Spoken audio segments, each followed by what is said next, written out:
নমস্কার বন্ধুরা, কেমন আছেন সবাই? সোমার রান্নাঘরে আপনাদের সবাইকে স্বাগত জানাই। আমি আজকে আরও একটা দারুণ টেস্টি পটলের রেসিপি নিয়ে চলে এসেছি। একঘেয়ে নিরামিষ পটলের রেসিপি খেয়ে যদি ভালো না লাগে, এই রেসিপিটা ট্রাই করে দেখতে পারেন। আশা করি আপনাদের ভীষণ ভালো লাগবে। তো চলুন দেরি না করে রেসিপিটা দেখে নেওয়া যাক। আজকে দারুণ স্বাদে পটলের রেসিপিটা করার জন্য দেখুন আমি এখানে 400 গ্রাম পটল এইভাবে হাফ হাফ খোসা ছাড়িয়ে দু টুকরো করে কেটে রেখেছি। আর সাথে কেটে রেখেছি একটা বড় সাইজের আলু এইভাবে ডুমো ডুমো করে কেটে ভালোভাবে ধুয়ে পরিষ্কার করে রেখেছি। আর এদিকে নিয়েছি 3 টেবিল চামচ পরিমাণ মুগ ডাল। খুব বেশি একটা মুগ ডালের প্রয়োজন হবে না, অল্প পরিমাণে দিলেই হবে। এবার ডালটাকে দেখুন শুকনো করাতে এভাবে একটু ভেজে নিচ্ছি। নাড়াচাড়া করতে করতে যখন দেখবেন সুন্দর একটা হালকা গন্ধ বের হচ্ছে, তখন ডালটাকে নামিয়ে নিয়ে ধুয়ে নিতে হবে। ডালটাকে কিন্তু খুব বেশি লালচে করে ভাজবো না, হালকা লালচে করে ভাজবো। ডালটা আমার ভাজা হয়ে গেছে, এবার নামিয়ে নেব। দেখুন এই পর্যন্তই ভাজতে হবে। এবার ডালটাকে নামিয়ে নিচ্ছি। ডালটাকে দেখুন নামিয়ে নিয়ে ধুয়ে রেখেছি। আর এইদিকে একটা মশলা তৈরি করে নেব। তার জন্য মিক্সচারের জারে নিয়ে নিচ্ছি হাফ ইঞ্চি আদা, দুটো কাঁচা লঙ্কা এইভাবে একটু পেস্ট করে রেখেছি। একটা জল দিয়ে গুলে বাটিতে ঢেলে রাখছি। সাথে দিয়ে দিলাম হাফ চা চামচ ধনের গুঁড়ো, হাফ চা চামচ জিরের গুঁড়ো, হাফ চা চামচ পরিমাণ হলুদ গুঁড়ো, 1/4 চামচ লঙ্কার গুঁড়ো, হাফ চা চামচ কাশ্মীরি লাল লঙ্কার গুঁড়ো। মশলাটা ভিজিয়ে রেখে দিলাম, এতে করে মশলাটা ফুলবে, রান্নার সময় আমাদের সুবিধা হবে। এবার গ্যাস অন করে কড়াই বসিয়ে দিয়েছি। দিয়ে দিচ্ছি সর্ষের তেল। আপনারা চাইলে সাদা তেলেও রান্নাটা করতে পারেন। তেল গরম হয়ে যাওয়ার পর দিয়ে দিচ্ছি কেটে রাখা আলু। আলুগুলোকে প্রথমে ভেজে নিচ্ছি। দিয়ে দিচ্ছি পরিমাণ মতো লবণ, দিয়ে দিচ্ছি একটু হলুদ গুঁড়ো। লবণ আর হলুদ দিয়ে লাল লাল করে আলুগুলোকে একটু ভেজে নেব। প্রায় 2 মিনিট সময় নিয়ে নাড়াচাড়া করে নিয়ে একটু ঢেকে দেব। ঢাকা দিয়ে ভাজলে আলুগুলো অল্প সময়ে ভাজা হবে আর একটু সেদ্ধও হয়ে যাবে। দেখুন আলুগুলোকে লাল লাল করে ভেজে নিয়েছি। আলুগুলো তুলে রাখছি। আলুগুলো তুলে নিয়ে বাকি যে তেলটা রয়েছে তার মধ্যে আমি দিয়ে দিলাম কেটে রাখা পটল। আপনারা চাইলে আলু পটল একসঙ্গেও ভাজতে পারেন, কিন্তু আমি আজকে আলাদা আলাদাই ভাজছি। এবার পটলগুলিকেও এভাবে নাড়াচাড়া করে প্রায় 3-4 মিনিট সময় নিয়ে একেবারে লালচে করে ভেজে নেব। পটলগুলোকেও একটু নাড়াচাড়া করে নিয়ে ঢেকে দেব। ঢেকে ভাজলে খুব অল্প সময়ে তাড়াতাড়ি ভাজা হয়ে যাবে আর একটু নরমও হয়ে যাবে। এখানে একটা কথা বলে রাখছি বন্ধুরা, আজকের পুরো ভিডিওটা দেখে কেমন লাগলো কমেন্ট বক্সে জানাতে ভুলবেন না। কেননা আপনাদের একটা কমেন্টের মাধ্যমেই জানতে পারি যে আমার রান্না আপনাদের কেমন লাগে। ভালো লাগলে অবশ্যই একটা লাইক করে শেয়ার করে দেবেন। আর আমার থেকে এরকমই নিত্য নতুন রেসিপির আপডেট পেতে চ্যানেলটাকে সাবস্ক্রাইব করে সাথেই থাকবেন। বেল বাটনটা অল করে দিলে আমার দেওয়া যে কোনো রেসিপির আপডেট সবার আগে আপনাদের কাছে পৌঁছে যাবে। ফেসবুক থেকে ভিডিওটা দেখে থাকলে সোমার রান্নাঘর পেজটাকে ফলো করার অনুরোধ রইল। দেখুন পটলগুলো আমার হালকা ভাজা হয়ে গেছে, তুলে রাখছি। পটলগুলো তুলে নিয়ে আরও একটু তেল দিয়ে দিয়েছি। এবার ফোড়নে দিয়ে দিচ্ছি 3টে লং, 2টো এলাচ, 1 টুকরো দারচিনি ছোট, আর হাফ চা চামচ গোটা জিরে, একটা তেজপাতা কয়েক সেকেন্ডের জন্য একটু ভেজে নেব। ফোড়নের সুন্দর গন্ধ বেরিয়ে গেলে ভিজিয়ে রাখা মশলাটা এখানে দিয়ে দেব। সাথেই দিয়ে দিচ্ছি একটু লবণ।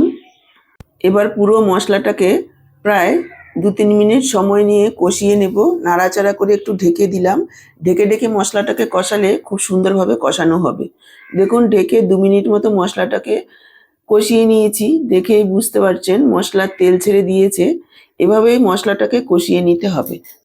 এখানে যত ভালোভাবে মশলাটা কষানো হবে ততই কিন্তু টেস্ট ভালো হবে। মশলাটা আমার কষানো হয়ে গেছে। এই সময় আমি যোগ করে দিচ্ছি ধুয়ে রাখা মুগ ডাল। মুগ ডালটাকেও মশলার সাথে কষিয়ে নেব আরও 1-2 মিনিট। দেখুন মুগ ডালটাকেও মশলার সাথে ভালোভাবে কষিয়ে নিয়েছি আরও 2 মিনিট মতো। এবার আমি যোগ করে দিচ্ছি 2 টেবিল চামচ পরিমাণ ফ্যাটানো টক দই। আপনাদের কাছে দই না থাকলে টমেটোও দিতে পারেন গ্রেট করে অথবা কুচিয়ে। সেটা মশলার সঙ্গে প্রথমেই কষিয়ে নিতে হবে।